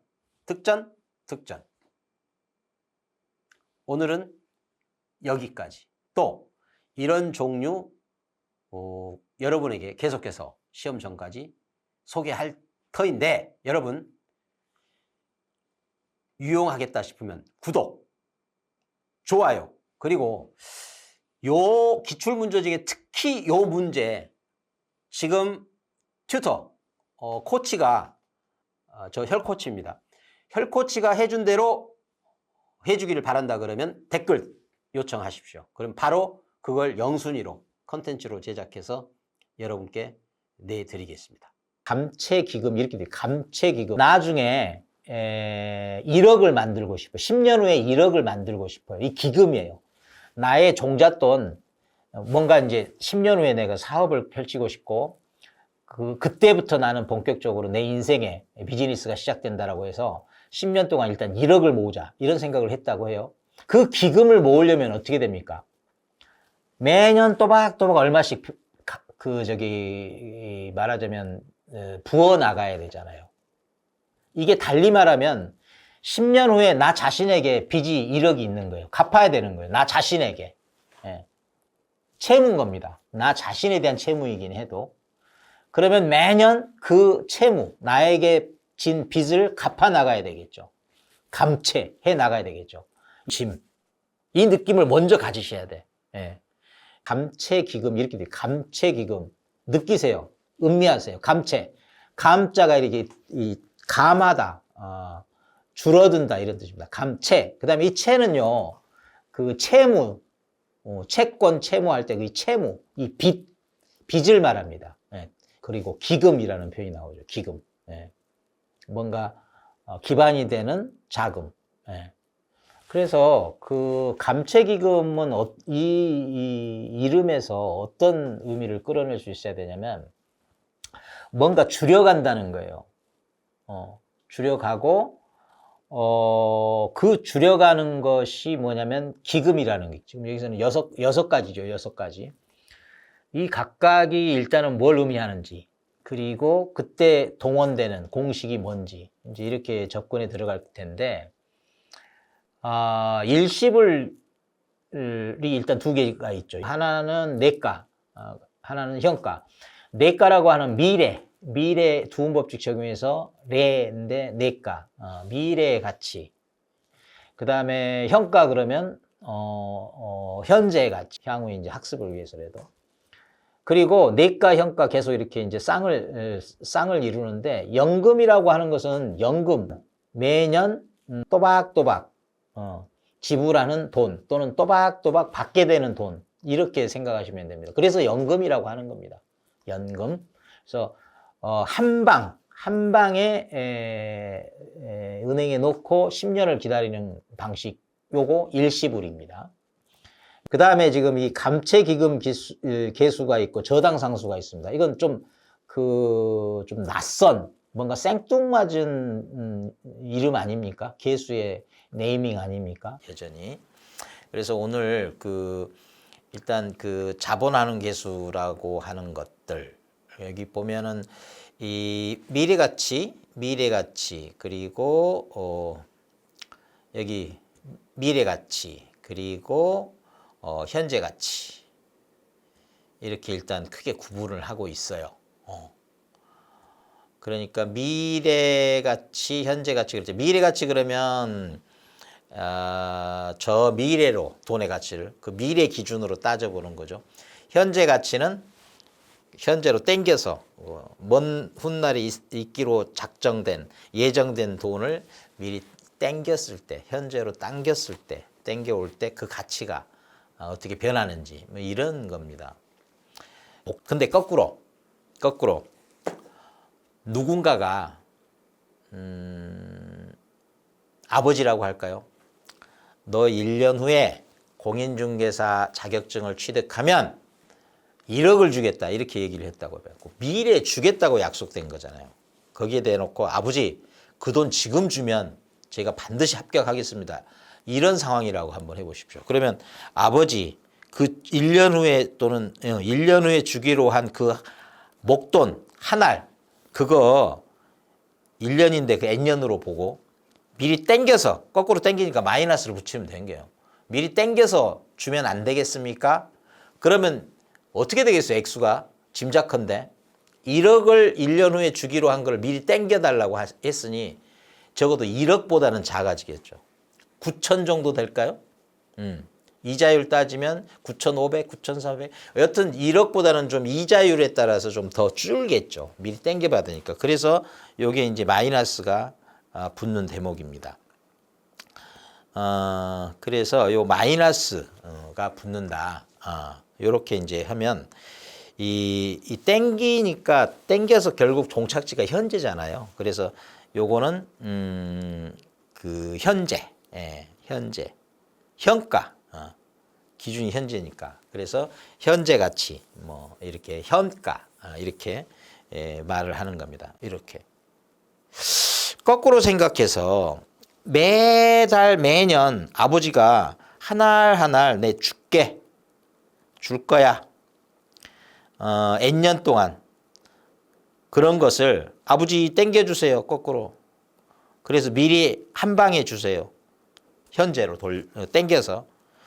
그리고 이제 주기로 한 거니까 내가 갚아야 될 돈이 아니에요. 받을 돈이에요. 아버지가 주기로 한 돈이니까 이자율이 여튼 내 받기로 한 거니까 내게는 힘이 되고 나의 그 받침이 되고 이런 거란 말이에요. 그래서 분모로 가는 게 맞다. 이렇게 하면은 요게 이제 그 현가, 연금의 현가 계수가 된다. 나중에 목돈을 만들어야 돼. 만들어서 누군가를 줘야 된다든지. 그러니까 1년 후에 또는 1년 가지고는 안 되겠네요. 한 3년, 4년, 5년 후에 딸을 시집을 보내야 돼. 그러면 그 시집 보낼 때 목돈이 필요하겠죠. 한 1억 필요한다든지 뭐 2억이 필요하겠다. 너무 센가요? 한 3천 정도? 모아야 된다. 그러면 그 3천이 내게는 빚인 거야. 그 빚을 그 미래에 감당해야 될 빚을 미리 조금씩 감내해 가는 거죠. 그 빚을 감해 가는 거야. 조금씩 요번에 1,000만 원 모으고 그다음에 또 1,000만 원 모으고 이게 감채라는 게 감채. 모아야 될 돈의 그 채무를 조금씩 덜어간다. 감채 기금. 채무를 덜어가면서 기금을 모아간다. 감채 기금 계수. 느낌 옵니까? 이 되게 중요합니다. 공식 6개입니다. 이 6개를 이제 가만히 들여다보면 이 희한하게 그 관계들이 느껴져요. 관계들이. 그래서 어떤 관계들이 일단은 요런 관계들이 있습니다. 얘 둘을 한번 보십시오. 이 내가 계수고 이것도 이제 미래 가치니까 내가 쪽에 있죠. 공식을 보면 어떻게 돼 있어요? 위아래로 뒤집혀 있죠. 그러니 요 둘을 곱하면 어떻게 되겠어요? 곱하면 1이 됩니다. 그러면 결과치는 어떻게 돼요? 1. 이렇게 되는 거죠. 이쪽 현재 가치 쪽으로 한번 와볼까요? 연금의 현가 계수하고 저당 계수 사이에 위아래가 바뀌어 있습니다. 그래서 이 바뀌어 있는 것을 또 곱하면 결과물은 또 1이 되는 거죠. 1이. 예컨대 이제 이런 관계들이 요들 사이에 있고 또 시험에서는 얄궂게도 그걸 또 물어본다는 거죠. 이게 공식인데 이렇게 생각하시면 돼요. 원래 1이라는 건 1 곱하기 2는 2, 1 곱하기 3은 3 이러잖아요. 그러니까 1 곱하기 연은 연이라고 생각하시고, 예. 그리고 뒤에 꼴랑지는 연에게 본인이 양보했으니 뒤 꼴랑지는 남겨야죠. 예, 이렇게 해서 남기는 식으로. 그래서 연금의 뭐뭐뭐 곱하기 주로 이제 내가와 현가가 이렇게 달리 이렇게 결합을 하는데 이 부분은 예컨대 이제 여러분 감채기금 계수 연금 잠시만요. 연금의 미래가치 계수하고 일시불의 현재가치 계수 예컨대 한쪽이 미래면 한쪽이 현재가치 이렇게 되거든요. 그러면 연금 뭐뭐 곱하기 일시불의 뭐뭐 이렇게 곱하면 1과 연이 만나서 연 그리고 1이 스스로를 포기했으니 그 뒤에 부분은 남긴다. 본인의 흔적을 남겨야죠. 이런 느낌으로 암기하면 좋아요. 오늘은 여러분 돈을 빌리지 않습니까? 은행으로부터 대출을 받는 경우 많잖아요. 그리고는 이제 갚아 나가야 되는데 그게 이제 방법이 크게 두 가지가 있습니다. 원리금 균등이 있고 원금 균등이 있습니다. 균등인데 매회 균등인데 뭐가 매회 동일하게 균등이냐 이게 기준인 거죠. 그래서 원리금 균등 그러면 원금과 이자를 합한 거 이게 원리금이라고 하죠. 그것이 균등하다 할 때 원리금 균등이라고 하는 것이고 원금 균등은요. 원금만 균등하다. 그래서 이자는 어떻게 된다? 변동이다. 변한다. 이런 겁니다. 문자로는. 중앙에 리가 있냐 없냐의 차이인데 원리금 이러면은 이자가 포함된 것이고요. 원금 그러면 이자가 빠진 그야말로 그 대출받은 그 원래 의 돈, 원금. 네. 예컨대 대출 원금, 1억을 대출 받았다 하는 게 이제 대출 원금이 되겠죠. 이자율 정해져 있겠고요. 뭐 기간은 뭐 몇 년으로 한다. 이거 임의로 제가 지금 설정을 한 건데, 요 임의로 설정하고 계산이 어떻게 되어 나가는지를 좀 여러분에게 보여드리고 싶어서 지금 이걸 이제 그 화면에 내어 걸었는데, 여기 원리금 균등은 말 그대로 원리금이 동일한 겁니다. 그때 이 균등한 원리금을 구성하는 이자나 원금은 계속 변하고 있죠. 1차부터 10차까지. 그리고 균등한 원리금이 있고. 그러니까 이 원리금을 구성하는 이자와 원금은 계속 이렇게 보세요. 변하고 있죠? 네. 이자는 원금이 조금씩, 그래도 원금은 조금씩 줄기 때문에 이렇게 조금씩 이렇게 이자가 줄어가고 있고, 그에 비해서 원금은 어떻게 되는지 한번 보십시오. 조금씩이라도 이렇게 늘어가고 있지 않습니까? 네. 그러면서 이 둘이 합해서 이 원리금을 똑같이 이렇게 고정시키는 겁니다. 그러니까 이 느낌, 이 원리. 그러니까 원리금 균등은 원리금이 균등하다. 원금. 이거를 균등하게 쪼개면 원금 균등 방식으로 갚는다는 것이고, 그게 아니라 이자까지 포함해서 매회 그냥 똑같이 단일하게, 동일하게 갚아 나가고 싶다 그러면 이자까지 합한 원리금 균등으로 상환하겠다 이렇게 되는데 사실 그 실질적으로 이용되고 있는 것은 원리금 상환 방식입니다. 왜냐하면 갚는 입장에서 매달 얼마를 갚으면 된다라고 알고 있으면 되고 예측 가능하고 계획을 세우는데 유리하겠죠. 그 다음 달에 얼마 나올지 모른다. 첫 해는 원금 전체에 대한 이자를 냈으면 2회차에는 1회차 때 원금 균등하게 n분의 1로 나눈 원금이 빠져나가면 딱 그만큼 이자가 줄지 않겠어요? 그러니까 이자는 계속 줄어가고 이자는 줄어가죠. 그런데 뭐는 그대로 유지된다. 원금 n분의 1로 균등하게 나눈 원금은 매회 똑같이 나간다. 이게 원금 균등입니다. 우리가 늘 구하라고 요구받는 건 뭐냐면 그 해당 차의 원금을 구하라고 합니다. 원금. 요게 이제 우리가 구해야 될 거예요. 그러니까 원리금 균등이다 하면 우리 보고 구하라는 건 결국은 원금 구하라 이 말이에요. 원리금 균등이면 원금 구하라 이렇게 이제 요청을 합니다. 시험 문제에서 그렇죠. 그래서 이렇게 이제 그 방금 전에 흐름을 타고 구하게 되는데 이 고맙게도요. 이 우리가 구해내야 될 원금들이 이렇게 이제 구해지는데 가만 보니까 여기 보면 이렇게 일치하죠. 동일하죠. 이런 숫자들을 가지고 이 공식화해 보니까 이게 첫 해 원금이 나오죠. 첫 해 원금이 나온 것에다가 요 한 알에 m은 회차입니다. 회차에서 하나를 뺀 것만큼 제곱 승을 하면 이게 이제 일치하게 이게 원금들이 나오는 겁니다. 그러니까 그 원금 균등은 밑을 깔아요. 이렇게 균등하게 원금을. 그리고 그 위에 이자들이 달라붙는 거죠. 이자는 좀 변하겠죠. 변화돼 좀 줄겠죠. 원금이 줄어가는 만큼 매우 규칙적으로 줄겠죠. 비례적. 원리금 균등은요. 원리금이 딱 합한 게 딱 고정돼요.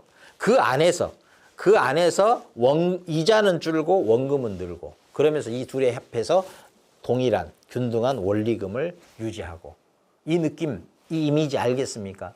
이 이미지를 품고 있어야 사실은 이 계산 문제뿐만 아니라 그 텍스트로 주어지는 문항들, 관련 문항들을 그 문항에 대체할 수가 있다. 고맙게도. 그리고 그 공식화되는 원리도 지금 방금 전에 이 설명을 드리지 않았습니까?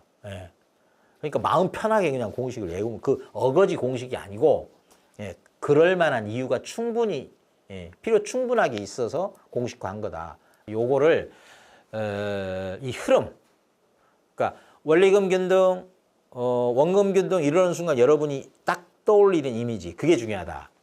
떠올릴 수 있어야 된다. 그리고 거기에 필요한 공식들은 가져다 쓴다. 이겁니다. 공식부터 외우려고 하는 순간 모든 게 사상 누각입니다.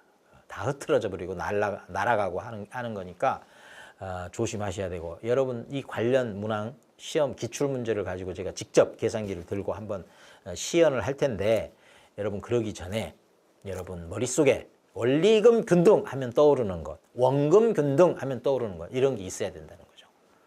여러분 그 지난 영상에 그 여러분이 필요로 하면 라이브를 좀 통해서 좀 특별한 강의를 좀 할 용의가 있다 이렇게 말씀드렸잖아요. 그래서 필요하면 댓글을 남기시라 이렇게 말씀을 드렸는데 만약에 라이브를 하게 되면 제가 하려고 하는 건 그 부동산학 개론, 특히 계산 문제 중에서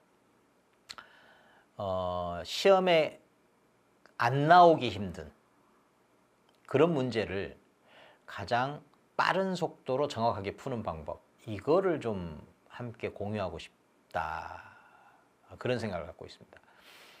여러분 그거 아세요? 최근 3년 또는 그 이상을 통해서 그 계산 문제 출제 패턴은요 정해져 있어요. 거의 출제된 게 반복 출제되고 있는 퍼센테이지가 거의 80%입니다. 그러니까 나온 게 또 나온다는 거예요. 약간의 변형, 심지어 그런 것조차도 없이 이게 반복되고 있습니다. 그것도 어쩌다 우연찮게 반복 패턴을 보이는 게 아니고 거의 뭐 예외 없습니다. 계산 문제 많이는 10개, 9개, 10개 정도 나온다고 하는데 그 중에 한 7개가 매년 반복되고 있다. 이거 놓치면 되겠어요? 그 중에 또 계산기만 두드리면 나오는 문제들이 많다는 거예요. 가장 기본적인 사칙 연산에 계산기만 다루면 답이 나올 수 있는 그런 문제들이 있다. 그것도 적지 않다. 자, 입지계수는 지역분의 지역이에요. 근데 전체 지역분의 특정 지역 이렇게 되는 거야. 그리고 이 지역이 분모 분자로 자리 잡는데 그 각각에서 산업이 전체 산업, 특정 산업, 전체 산업, 특정 산업 이렇게 된다는 거예요. 자, 지역, 전체 지역, 특정 지역, 산업, 전체 산업, 특정 산업, 전체 산업, 특정 산업. 이해됩니까? 그러니까 이 앞에 있는 지역을 빼버리면 전체 산업, 특정 산업, 전체 산업, 특정 산업 이렇게 되는 거예요. 그래서 그러니까 요 전체 분의 특정, 크게 분의 전체 분의 특정 이렇게 되는 거예요. D분의 C 분의 B분의 A 지금 이런 형태거든요. 분수분의 분수 이렇게 되는 거예요. 큰 분수로 보면 지금 이해 못해도 나중에 가서 마지막만 정리해도 돼요. 일단 기억이 안 나면 따라오세요.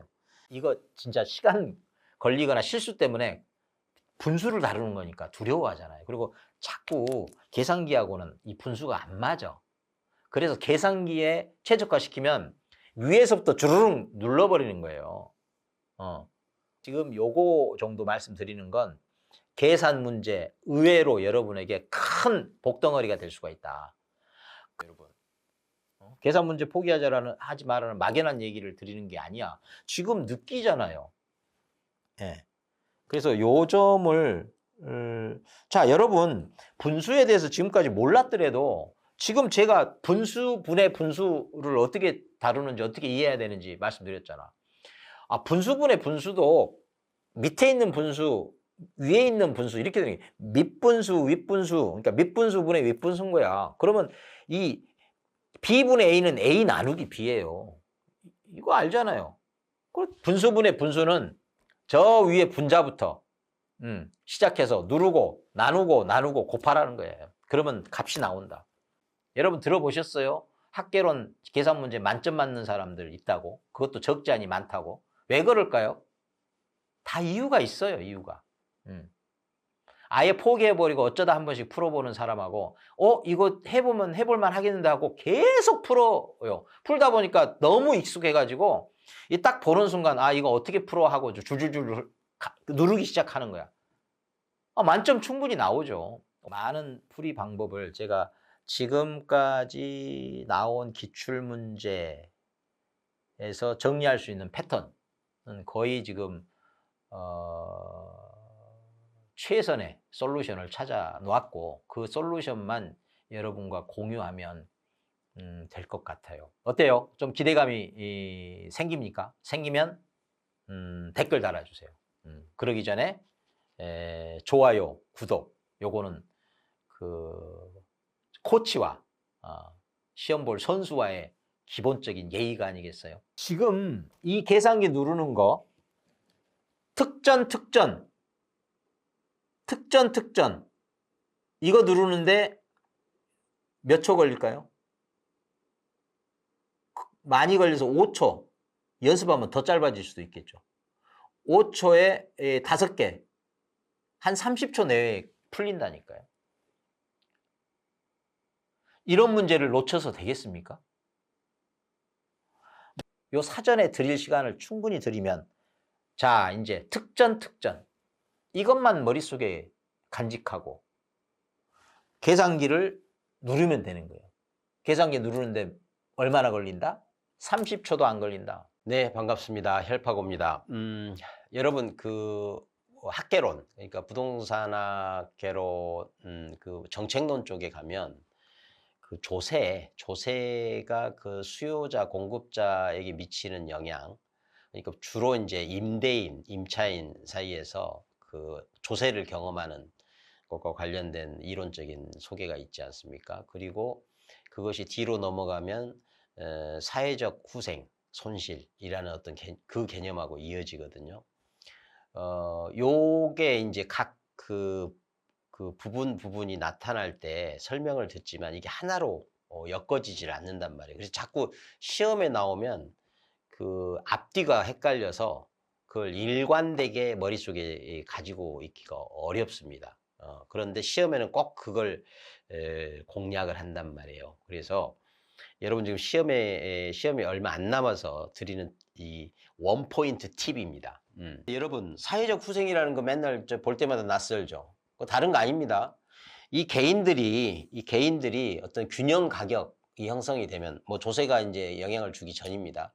가장 그 완전한 경쟁 시장에서 서로 간의 그 수요와 공급의 법칙에 따라 그 균형 가격이 형성이 되잖아요. 또 균형량 형성되잖아요. 요때는 가장 많은 걸 누려요. 이 수요자나 공급자가. 어떤 걸 누린다고 그랬어요? 모든 물량을 그 균형 가격으로 팔거나 사기 때문에 그 받을 수 없었던 돈을 더 받게 되는 거죠. 공급자는. 또 수요자는 덜 주고도 더 많이 줬어야 될 물건을 덜 주고도 사는 것들이 생겨납니다. 균형 가격이라고 하는 것이 그런 의미를 가져요. 더 줘야 하는데 덜 주는 물량이 있고 덜 받아도 되는데 덜 받아도 그 공급할 의향이 있었던 물건도 그 균형 가격에서 가격이 형성이 되니까 그 물건에 대해서는 더 받게 되는 거죠. 거꾸로 수요의 측면에서 보면은 더 돈을 지급해야 구입할 수 있을 그 물량을 균형 가격만 주고 내 것으로 할 수 있다는 거죠. 그래서 양자가 다 누리는 게 있어요. 요거를 전체적으로 이제 이렇게 아울러서 보면 사회적으로 누리는 게 있죠. 더 많이 받고 더 덜 내고 이런 거. 요런 걸 개념적으로 사회적 후생이라고 합니다. 더 많이 받고 더 덜 내고 이런 거. 요런 걸 개념적으로 사회적 후생이라고 합니다. 그런데 여기에 조세가 가해지면 부과되면 이게 쫄아요. 이 속된 말로 느낌적으로 설명하려고 하는 거니까 그렇게 이해해 주십시오. 이 수요자도 쫄고 공급자도 좁니다. 쫄아서 내보내던 거 덜 내보내고 이 찾던 거 덜 찾게 되고 이렇게 돼요. 그러니까 이게 이제 자원 배분의 왜곡이라고 하죠. 이 왜곡 현상이 생겨요. 왜곡. 그러면서 다 2단계에서 그러니까 수요와 공급자들이 탄력적일 수도 있고 비탄력적일 수도 있어요. 이때 이 조세의 부담을 누가 더 크게 받느냐 이런 게 또 시험 문제잖아요. 요 단계에서. 그래 요 단계를 어떻게 이해하시면 좋냐면 이 탄력적이라는 건 유연하다는 거 말씀드렸잖아요. 그래서 화를 쏠 때 잘 피한다라고 생각하시면 돼. 탄력적이라는 건 그만큼 유연하니까 대처를 잘한다는 거니까 부담을 얼마나 더 크게 겪겠어요? 적게 겪겠어요? 상대적으로 적게 겪겠죠. 잘 피한 거니까 탄력적으로. 근데 비탄력적이고 뻣뻣한 사람은 있는 그대로 서서 조세의 화를 맞겠죠. 그냥. 그래서 부담이 큰 거예요. 그래서 비탄력적일수록 조세의 부담이 커. 당연하겠죠? 탄력적일수록 조세의 부담은 작겠죠. 여기까지 이해가 직감적으로, 감각적으로 됩니까? 당연히 될 거예요. 그런데 이제 사회적 후생으로 넘어가면 어떻게 되느냐? 애울 일이 아니라는 거예요. 애우다 보면 그 애운 것 자체가 막 헷갈리는 거거든. 경험해 보십시오. 제 말이 틀린지. 자, 이제 이해를 통해서 하자는 거예요. 감각적 이해를 통해서. 자, 사회적 후생이라는 것은 뭐였어요? 수요자든 공급자든 누렸던 거, 긍정적인 방향에서 누렸던 것이잖아요. 근데 그 사람들이 탄력적이면 잘 피했겠죠. 그러면 누리던 거 계속 누리겠죠. 그 사회적 후생이 손실이 커질 이유가 없어. 예. 근데 거꾸로 한번 생각해봐요.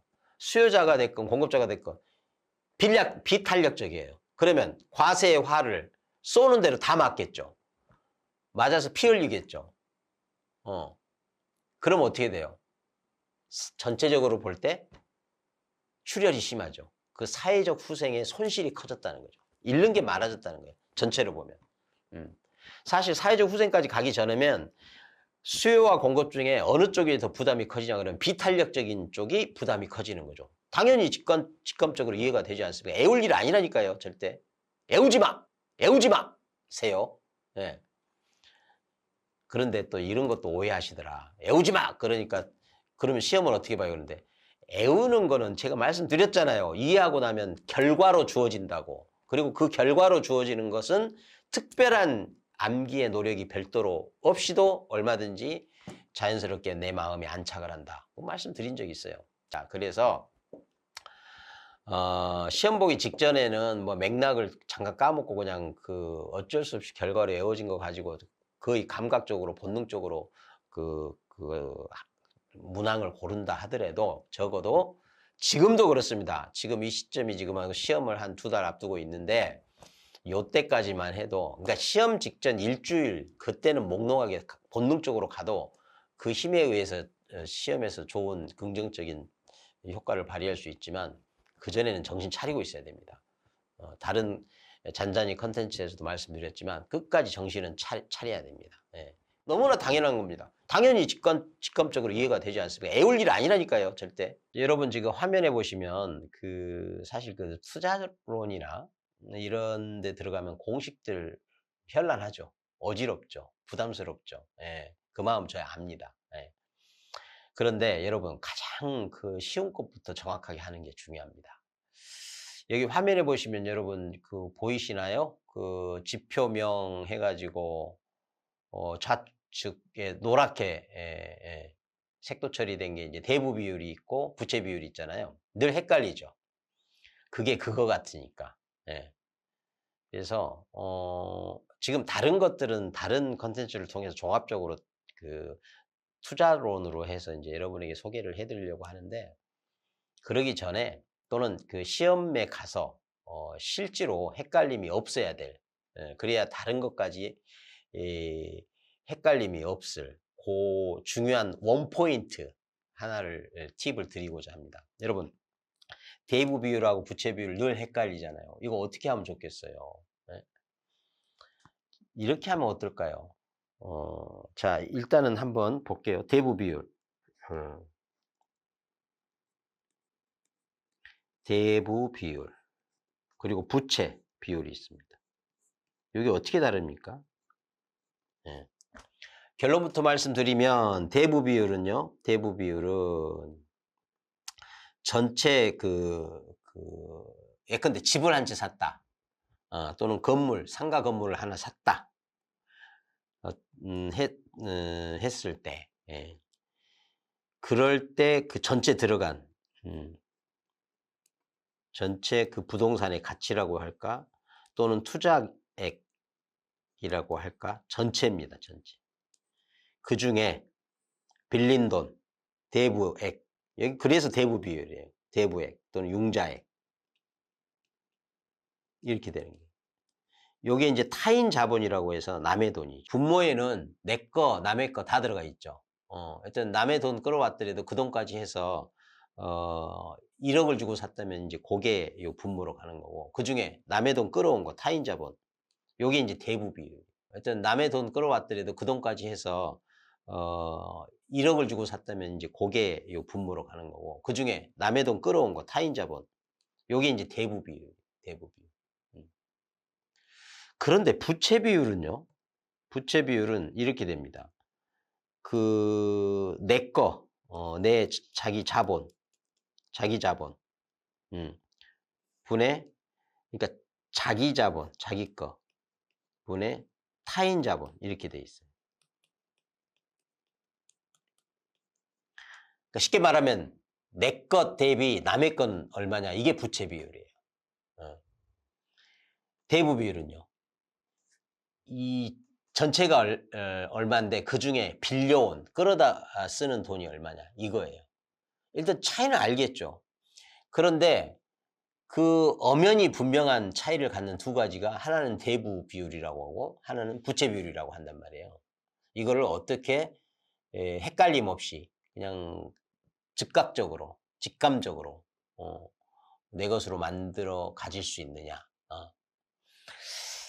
제가 이런 제안을 드립니다. 여러분, 대부 비율의 안에 여기 그냥 눈에 보이는 대로 힌트를 얻는 게 좋아요. 대, 부 이렇게 돼 있죠. 그럼 밑에 쪽이 큰 게 와요. 큰 게. 대, 큰 거. 그 다음에 위에 부가 들어가는데 부분 또는 부채 이렇게 들어가게 된다.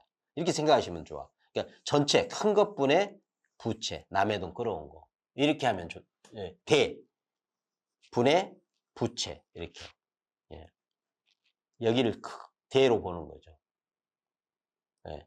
그러면 요건 또, 요 뒤에 채자, 요 채는 말 그대로 그 남의 거 빌려온 게 분명하잖아요. 여기 지금 부자 두 개 때문에 헷갈리는 건데, 채자가 위로 올라가. 남의 돈으로 올라가면. 그리고 그 나머지 부분. 남는 건 내 거잖아요, 내 거. 내 부분. 분의 남의 부분. 근데 남의 부분은 채로 이렇게 채워지고, 그 남는 부분은 내 거 아니겠어요? 자, 그림으로 한번 표시해 볼까요? 자, 내 것도 있고, 남의 것도 있어요. 그러면 대부 비율은 전체 분의 남의 거. 이렇게 되는 거죠. 그 다음에 남는 부분은 뭐예요? 내 것이겠지. 내 부분과 남의 채 부분. 이렇게 해서 부분분의 부분 하면 부채 비율이고, 전체 분의 부분. 이때 부분은 뭐예요? 남의 돈 끌어온 거. 이렇게. 예. 그래서 항상 그 동일한 건 뭔가요? 남의 돈 끌어온 것이 위에 가 있죠. 그 비율이 얼마냐 하는데 전체 대비 끌어온 돈 하면 대부 비율이고 끌어온 돈이 내 것 대비 어느 정도냐 할 때는 부채 비율이고 어떻습니까? 조금 이래저래 좀 접근을 달리 해보니까 좀 익숙해지면서 편해지지 않습니까? 늘 접하지만 늘 일정 거리 가까이 하기엔 좀 먼 쉬워 보이지만 쉽지 않은 그런 개념을 오늘 이렇게 하나 정리해 드립니다. 그 외에 미리 약간만 말씀을 드리자면 그 투자론에서 나오는 공식들 그냥 이렇게 그 이름을 예컨대 뭐 채무 불이행률 또는 뭐 총자산 회전율 뭐 이런 것들이 있거든요. 그런 개념들 투자론에서 그것도 매우 직감적이고 감각적으로 이렇게 품을 수 있는 그 방법은 또 따로 말씀을 드릴게요. 있습니다. 분명히 있고 그러면서 뭐 자기 여러분 이미 다 경험했잖아요. DTI, DSR 뭐 이런 개념. 그러고서는 결국 시험 문제에서는 대출 가능액이 얼마냐 할 때 그 대출 가능액 구하는 LTV를 줬을 때, DTI를 줬을 때, DSR 또는 DCR을 줬을 때 거기서 대출 가능 금액을 구하는 뭐 이런 시험 문제들이 등장하지 않습니까? 그럴 때 그 공식이 여러분의 단순한 기억력 그러나 허약한 그 기억력에 의존하는 게 아니라 이건 여러분을 무시하는 게 아니라 제 기억력 또한 인간의 기억력은 침팬지마트 못하기 때문에 그 허약한 기억력에 의존하지 않고 최대한 이 직감적, 감각적, 그 영상적으로 암기해낼 수 있는 결과적으로 그 방법도 함께 소개를 해드릴까 합니다. 마음이 급하시면 댓글로 요청을 하세요. 제가 좀 조금 땡겨서 영상을 좀 만들어 볼 의향도 있습니다. 그러면서 좋아요, 구독까지 이렇게 함께 해주시면 저도 힘이 나고 여러분도 힘이 나고 코치와 선수가 함께 힘이 나겠죠. 그러면 승리. 오늘은 여기까지. 감사합니다. 반갑습니다. 헬파고입니다. 마음이 급하시죠? 사실 이 영업의 현금 흐름이라고 하는 건데 여러분 잘 아시죠? 영업의 현금 흐름이라는 거 이거를 이거 자체를 목적으로 하고 이걸 암기해냈고 됐다 하고 머물러 계시는 분들은 그 이상의 그 진척이 없이 그냥 득점으로 이어지지도 않습니다. 이거는 이것 자체가 목적일 수도 있지만 학습의 목적일 수도 있지만 이것을 활용하는 것까지 나아가야 됩니다. 그래서 이것이 숙지가 되면 그 이후에 자연스럽게 편하게 이해되는 것들이 참 많거든요. 어림샘 가서 승수 얘기 나올 때도 그렇고 또 맥락마다 자꾸 등장합니다. 해내고 느끼고 헤아리고 이게 매우 중요합니다. 그래서 지금 일단은 한번 보시면 그 가능 총소득이라는 거 보이세요? 그리고 유효 총소득 요거 보이시죠? 요거 가능 총소득 영어로는 PGI로 표시를 하는데 요것도 여러분 가능하면 그 뭐 영어로 자꾸 이렇게 함께 익숙해지면 나중에 그 시험 볼 때 그 빨리빨리 메모하는 데 도움이 됩니다. 틀림없이. 자, 여튼 가능 총소득이 있고요. 총소득에 또 그거 말고 유효 총소득이 있어요. 일단 이 들어오는 것이 있는데 들어올 수 있는 모든 것이 있고 실제로 들어온 것이 있다는 거죠. 자, 들어올 가능성이 있는 모든 것. 근데 거기서 나가지도 않은 공실 있을 수 있고 그 다음에 실은 나갔어. 근데 돈을 안 줘. 이게 불량부채라고 하는 거 아닙니까? 요거 나가지도 않은 거, 나갔으나 못 받은 거 이런 것들은 이제 빼야 되겠죠. 빼고 생각지도 않은 득이 있을 수 있어요. 뭐 자판기를 몇 개 설치를 했더니 거기서 좀 돈이 생겼다. 건물 이렇게 임대를 했는데 그래서 여기까지가 자 들어올 수 있는 최선의 가능한 총액.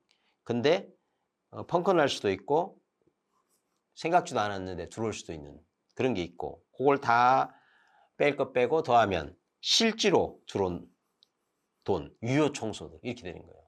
그러니까 여러분 이거 용어 문자로 애우려고만 하면 안 됩니다.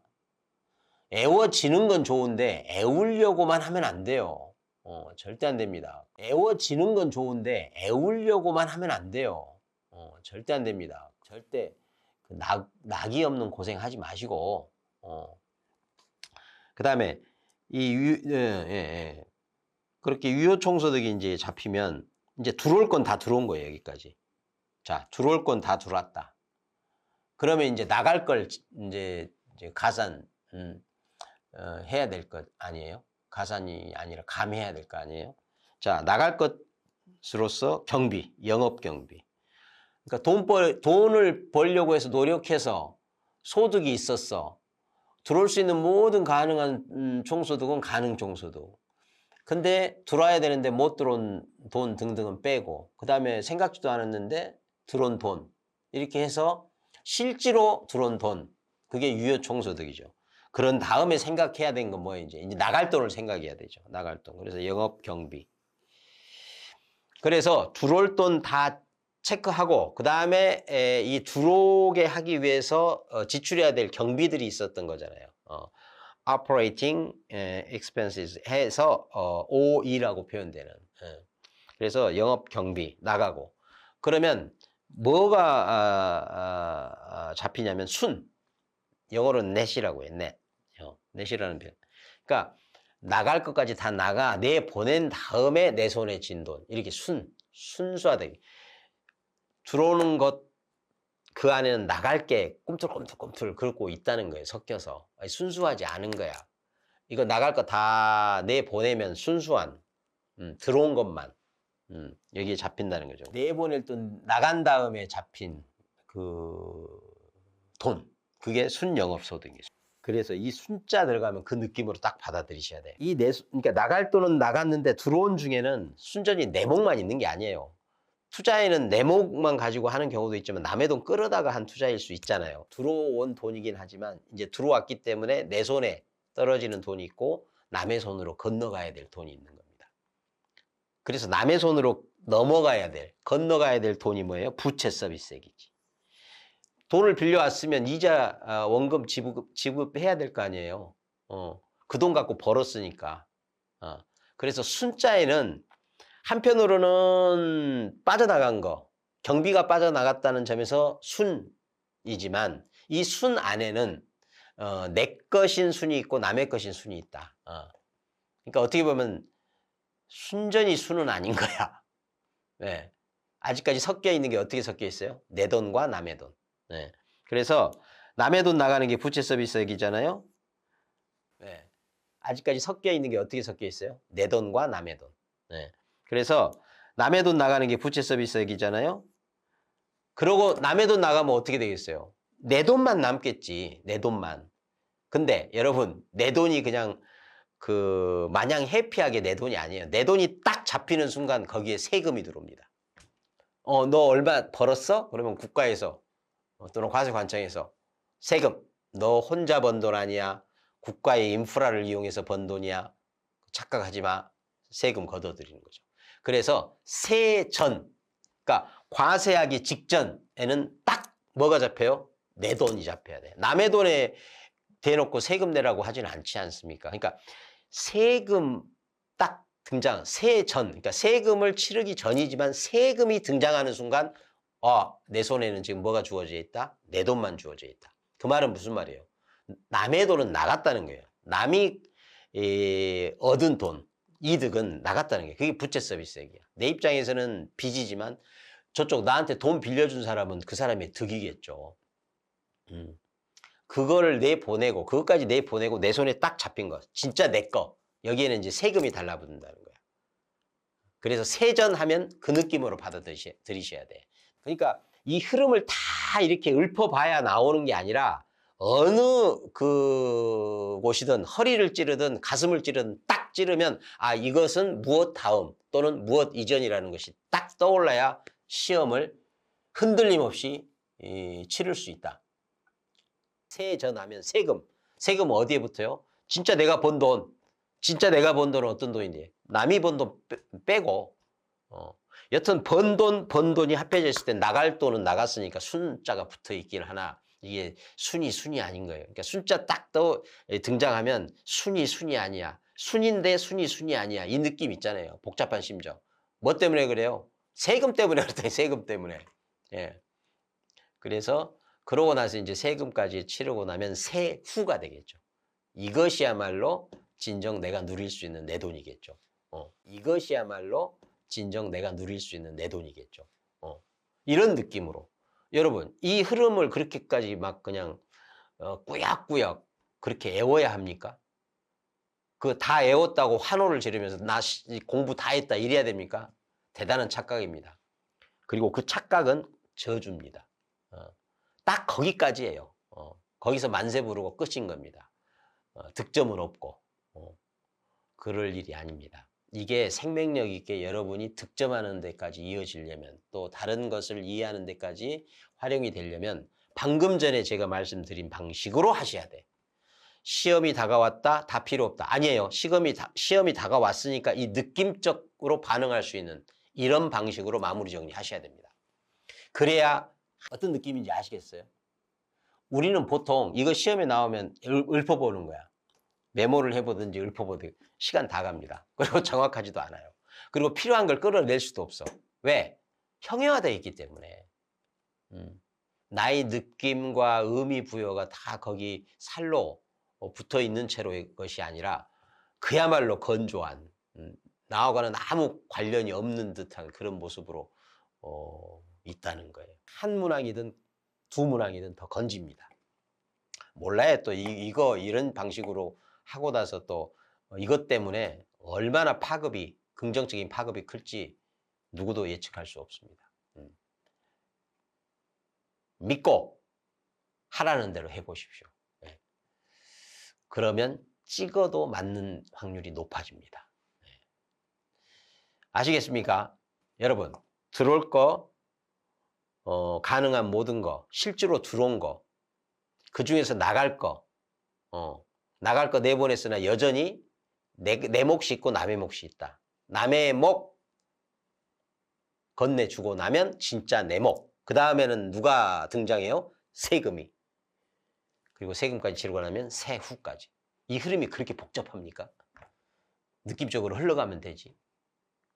이거 몇 번만 하면 영업의 현금 흐름 잡히고, 영업의 현금 흐름이 잡히면 그 이후에 모든 것들이 평탄하게 흘러갈 수 있다. 자, 오늘 코칭은 여기까지입니다.